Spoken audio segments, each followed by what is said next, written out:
each reference, there is a specific question asked. But I would request your lordships to be careful when deciding a matter of this nature, dealing with a hypothetical situation in the absence of facts. If you allow the governor the personal power to take a decision, how will 361 apply when it's the decision of the governor that I will not give you a cent, or that I'm keeping the bill pending? How will a writ petition lie? You can't interpret 361 in this fashion. There is no act in the Constitution which makes the executive not accountable to the court. The governor has no such power.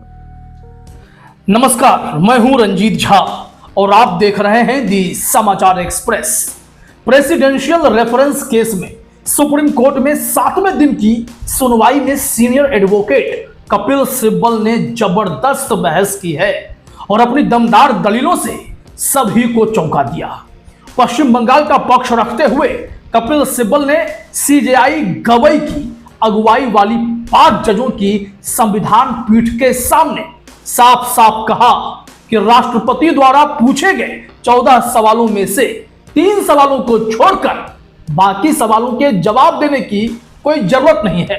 उन्होंने जोर देकर कहा कि ये सवाल काल्पनिक हैं और इनका कोई ठोस आधार नहीं है, इसलिए कोर्ट को ऐसे सवालों के जवाब देने में समय बर्बाद नहीं करना चाहिए। कपिल सिब्बल ने राज्यपालों की मनमानी पर भी करारा प्रहार किया। उन्होंने कहा, राष्ट्रपति हो या राज्यपाल, ये दोनों संवैधानिक पद संविधान के तहत सरकार की सलाह पर काम करते हैं और अगर इन्हें मनमाने ढंग से विवेकाधिकार की शक्ति दे दी जाए तो पूरी संवैधानिक व्यवस्था ही चौपट हो जाएगी। उन्होंने सख्त लहजे में कहा, राज्यपाल बिल की संवैधानिकता जांचने का काम नहीं कर सकते। किसी को आपत्ति है तो वह कोर्ट जाएगा, लेकिन गवर्नर जज नहीं बन सकते। Therefore, mother, that's why I've been saying time and again, the governor has no such power. This situation should not arise, should not be allowed to arise, it's not constitutionally permissible. He has to give assent. The president has to give assent. And litigation will take its course, whether it is repugnant, not repugnant, whether it violated the constitutional right of citizens, did not violate, whether whether the legislature had the capacity to enact the law. These are situations that would arise in the course of litigation and you will decide. But he has no power not to assent.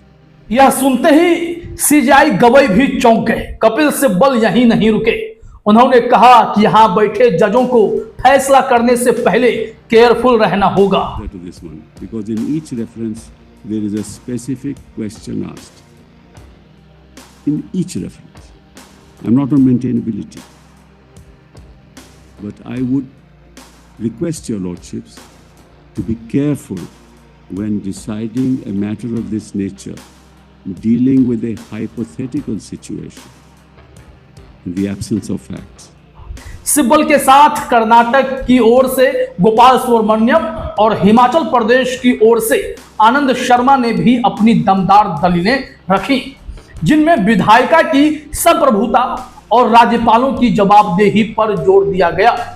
तो आइए विस्तार से समझते हैं कि supreme court में कपिल सिब्बल और अन्य वकीलों ने कैसे अपनी बात रखी और इस सुनवाई में क्या क्या हुआ है। आप जानते हैं कि यह मामला प्रेसिडेंट द्रौपदी मुर्मू द्वारा अनुच्छेद 143 के तहत सुप्रीम कोर्ट में भेजे गए एक संदर्भ से जुड़ा है, जिसमें 14 सवाल पूछे गए हैं। ये सवाल मुख्य रूप से राज्यपालों और राष्ट्रपति की विधेयकों पर सहमति देने, रोकने या राष्ट्रपति के पास भेजने की शक्तियों और समय सीमा से संबंधित है। यह संदर्भ तमिलनाडु के एक मामले से शुरू हुआ, जहां सुप्रीम कोर्ट ने अप्रैल 2025 में फैसला दिया था कि तमिलनाडु के राज्यपाल ने 10 विधेयकों को रोककर और बाद में राष्ट्रपति के पास भेजकर गलत किया था। फिर उसके बाद यह फैसला क्लियर कर दिया गया कि राष्ट्रपति हो या गवर्नर, उन्हें समय सीमा का पालन करना होगा, वो भी संविधान से परे नहीं है। लेकिन राष्ट्रपति द्रौपदी मुर्मू ने मोदी शाह की सरकार की सहमति से 14 सवाल सुप्रीम कोर्ट के सीजेआई गवई को भेज दिए और कहा कि अब तो हमें इसका जवाब चाहिए। बहस कई दिनों से चल रही है। 7वें दिन की खास बातें बता रहा हूं। पहला पॉइंट, काल्पनिक सवालों पर जवाब देने की जरूरत नहीं है। कपिल सिब्बल ने सुप्रीम कोर्ट में क्लियरली कह दिया कि राष्ट्रपति के 14 सवालों में से पहले 3 सवालों को छोड़कर बाकी सवाल काल्पनिक हैं। ये सवाल ऐसी परिस्थितियों पर आधारित हैं जो आजादी के बाद से कभी हुई ही नहीं। उन्होंने कहा कि कोर्ट का काम हर संभावित परिदृश्य की कल्पना करके फैसला देना नहीं है। To be careful when deciding a matter of this nature, dealing with a hypothetical situation in the absence of facts. What has been directly argued is that the governor has immunity, that he can withhold assent, that your lordships must answer. But there are several peripheral issues which are not before you. It's not on maintainability, it's the discretion of the court whether to answer all the questions or not to answer all the questions. उन्होंने 1978 के विशेष न्यायालय विधेयक संदर्भ का हवाला दिया, जिसमें justice वाई.वी. Chandrachud ने कहा था कि कोर्ट को अस्पष्ट और सामान्य सवालों के जवाब देने से बचना चाहिए। सिब्बल ने तर्क दिया कि अगर कोर्ट इन काल्पनिक सवालों के जवाब देगा तो यह संवैधानिक प्रक्रिया को अनावश्यक रूप से जटिल बना देगा। उदाहरण के लिए उन्होंने अनुच्छेद 131 केंद्र और राज्यों के बीच विवाद और अनुच्छेद 32 मूल अधिकारों की रक्षा से जुड़े सवालों को काल्पनिक बताया। उनका कहना था कि जब ऐसी स्थिति आएगी तब कोर्ट उसे न्यायिक प्रक्रिया के जरिए हल कर सकता है, लेकिन अभी से ऐसे सवालों के जवाब देना ठीक नहीं है। कपिल सिब्बल ने सॉलिसिटर जनरल के उस तर्क का खंडन किया जिसमें कहा गया था कि अनुच्छेद 361 जो राज्यपाल को कुछ हद तक प्रतिरक्षा देता है, इम्यूनिटी देता है, उसके तहत राज्यपाल के कार्यों को अदालत में चुनौती नहीं दी जा सकती। सिब्बल ने कहा कि अगर राज्यपाल को विधेयक रोकने या सहमति ना देने की व्यक्तिगत शक्ति दी जाती है तो वह जवाबदेही से कैसे बच सकता है।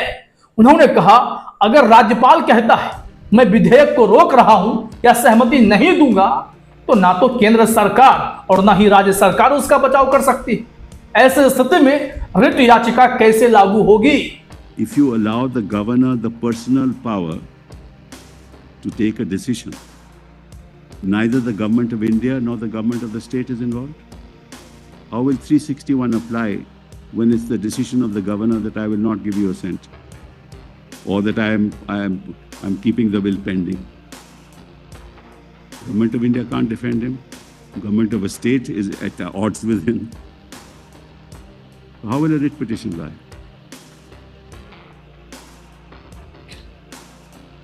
You can't interpret 361 in this fashion.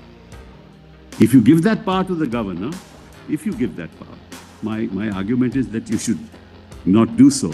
But if you do give that power, then he's answerable. Then 361 will not stand in the way.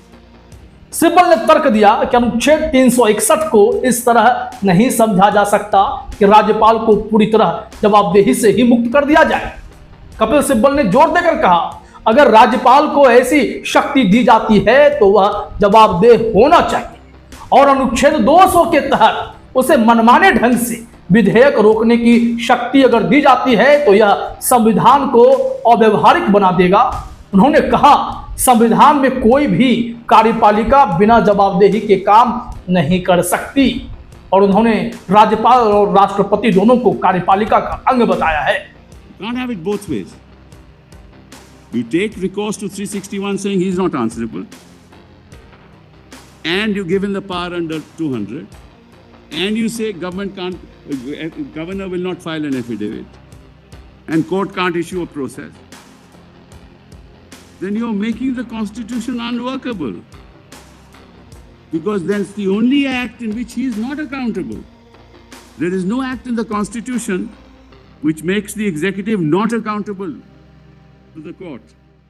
Kapil Sibal ने पूछा कि अगर राज्यपाल विधेयक को अनिश्चित काल तक रोक लेता है तो उसका क्या हल होगा। उन्होंने तमिलनाडु मामले का जिक्र किया, जहां सुप्रीम कोर्ट ने अनुच्छेद 142 का इस्तेमाल करते हुए 10 विधेयकों को स्वतः सहमति मान ली थी। सिब्बल ने पूछा कि क्या कोर्ट ऐसे ही मान्य सहमति की पद्धति अपनाएगा या कोई और रास्ता निकालेगा। उनका कहना था कि राज्यपाल के पास विधेयक को स्थायी रूप से रोकने या सहमति ना देने का कोई अधिकार नहीं है। अगर वह ऐसा करता है तो कोर्ट को यह तय करना होगा कि ऐसी स्थिति में क्या राहत दी जाए। You can't have an absence of accountability as a constitutional provision. The governor has no such power. This situation should not arise, should not be allowed to arise, is not constitutionally permissible. Kapil Sibal ने कहा कि संविधान एक सहयोगी प्रक्रिया पर आधारित है, जिसमें राज्यपाल, विधानसभा और मंत्रिपरिषद को मिलकर काम करना चाहिए। अगर राज्यपाल मनमाने ढंग से विधेयक रोकते हैं तो यह संवैधानिक व्यवस्था को बाधित करता है। उन्होंने यह भी कहा कि अगर कोई विधेयक गलत या प्रतिकूल है तो उसे अदालत में चुनौती दी जा सकती है, लेकिन राज्यपाल को यह तय करने का अधिकार नहीं है कि वे विधायिका की शक्ति को सीमित करें। कपिल सिब्बल के बाद गोपाल सुब्रमण्यम ने भी मोर्चा संभाला। कर्नाटक की ओर से सीनियर एडवोकेट गोपाल सुब्रमण्यम ने कहा कि संविधान में राज्यपाल को कोई व्यक्तिगत विवेकाधिकार नहीं दिया गया है। उन्हें मंत्रिपरिषद की सलाह पर काम करना चाहिए, जैसा कि राष्ट्रपति अनुच्छेद 74 के तहत केंद्रीय मंत्रिमंडल की सलाह पर काम करते हैं। उन्होंने केशवानंद भारती जैसे मामलों का हवाला दिया और 2 सिद्धांतों पर जोर दिया। कैबिनेट प्रणाली का लोकतांत्रिक सिद्धांत, सरकार को विधायिका के प्रति जवाबदेह होना ही चाहिए। दूसरा, सामूहिक जवाबदेही, मंत्रिपरिषद को विधायिका के सामने जवाबदेह होना चाहिए और राज्यपाल को इस प्रक्रिया में हस्तक्षेप करने का अधिकार नहीं है। सुब्रमण्यम ने कहा कि अगर राज्यपाल विधायिका द्वारा पारित विधेयक को रोकते हैं तो यह जनता की इच्छा को नकारने जैसा है, क्योंकि विधायिका जनता का प्रतिनिधित्व करती है। इसके बाद हिमाचल प्रदेश से आनंद शर्मा ने मोर्चा संभाला। हिमाचल प्रदेश की ओर से अधिवक्ता आनंद शर्मा ने अनुच्छेद 85 का हवाला दिया, जिसमें कहा गया है कि जब राष्ट्रपति संसद के दोनों सदनों को पहली बैठक के लिए बुलाते हैं तो उनका अभिभाषण भी केंद्रीय मंत्रिमंडल की सलाह पर आधारित होता है, न कि उनकी व्यक्तिगत राय पर। उन्होंने तर्क दिया कि उसी तरह राज्यपालों को भी मंत्रिपरिषद की सलाह माननी चाहिए। उनके पास कोई व्यक्तिगत शक्ति नहीं है कि वे विधेयक को रोकें या अपनी मर्जी से फैसला लें। इन तीनों राज्यों ने एक सुर में कहा कि भारत के संवैधानिक ढांचे में संप्रभुता विधायिका के पास है, क्योंकि वह जनता का प्रतिनिधित्व करती है। राज्यपाल को निर्वाचित सरकार की इच्छा को नकारने का अधिकार नहीं है। कपिल सिब्बल, गोपाल सुब्रमण्यम और आनंद शर्मा ने इस बात पर जोर दिया कि संविधान में राज्यपाल की भूमिका सीमित है और उन्हें मंत्रिपरिषद की सलाह पर काम करना चाहिए। अगर राज्यपाल मनमाने ढंग से विधेयक रोकते हैं तो यह लोकतंत्र और संवैधानिक व्यवस्था के खिलाफ है। वैसे सॉलिसिटर जनरल तुषार मेहता ने तर्क दिया था कि अनुच्छेद 361 के तहत राज्यपालों को कुछ हद तक इम्यूनिटी मिलती है और अनुच्छेद 200 के तहत उनके पास विधेयक रोकने का विवेक है। लेकिन सिब्बल ने इसका खंडन करते हुए कहा कि ऐसी प्रतिरक्षा संविधान के मूल सिद्धांतों के खिलाफ है। सीजेआई बीआर गवई की अगुवाई वाली 5 जजों की संविधान पीठ ने सुनवाई के दौरान यह क्लियर किया कि वे केवल कानून की व्याख्या कर रहे हैं, ना कि किसी पिछले फैसले को पलट रहे हैं। कोर्ट ने पहले भी कहा था कि वह सामान्य समय सीमा लागू नहीं कर सकता, लेकिन व्यक्तिगत मामलों में देरी होने पर कोर्ट समय सीमा तय कर सकता है। सिब्बल की दलीलों ने कोर्ट का ध्यान इस ओर खींचा कि काल्पनिक सवालों के जवाब देने से संवैधानिक प्रक्रिया जटिल हो सकती है। तो जो यह सुनवाई हुई उसमें कपिल सिब्बल ने अपनी दमदार दलीलों से सुप्रीम कोर्ट को यह सोचने पर मजबूर कर दिया है कि राज्यपालों की शक्तियों और जवाबदेही को कैसे परिभाषित किया जाए। उन्होंने साफ कहा कि काल्पनिक सवालों के जवाब देने से कोर्ट को बचना चाहिए और राज्यपालों को मनमानी करने की छूट नहीं दी जा सकती। कर्नाटक और हिमाचल प्रदेश के वकीलों ने भी विधायिका की संप्रभुता और मंत्रिपरिषद की सलाह को सर्वोपरि बताया। यह मामला भारत के संवैधानिक ढांचे के लिए बहुत महत्वपूर्ण है, क्योंकि यह तय करेगा कि राज्यपाल और राष्ट्रपति की शक्तियां कितनी और कैसे सीमित होनी चाहिए। कोई बड़ा फैसला आएगा, इस बात की ही उम्मीद की जा रही है, क्योंकि इससे ही देश को नई दिशा और दशा मिलने जा रही है। फिलहाल इस वीडियो में इतना ही। आप तमाम साथियों का हमसे जुड़ने के लिए बहुत बहुत धन्यवाद, शुक्रिया।